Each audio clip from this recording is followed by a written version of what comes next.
How to add slicer to pivot table in Google Sheet. First, select your pivot table. Simply select the first cell and drag with the mouse to select entire pivot table. After that, go to the data tab and click on the add slicer. And here you can see the slicer is added. The right hand side is slicer editor, data and customize tab. In data tab, you can change here the data range and you can select here the different column also. Just click on this drop down arrow and here I select the product column and see the changes over here. In slicer, product is selected. Okay, again I click on this drop down arrow and now I select the sales amount and here you can see the sales amount is selected. To customize slicer, click on the customize tab and you can edit here your title, title font size. So I just edit here sales amount.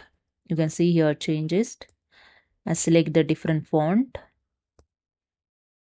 Okay, then size of font,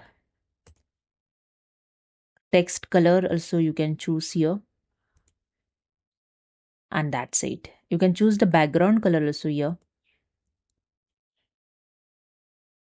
See the changes over here. And to use the slicer, just click on this three line and here clear all selection. I select the some amount and click on OK, and here you can see the filter is applied. Okay, again click on this drop down arrow. I click on the select all and click on OK.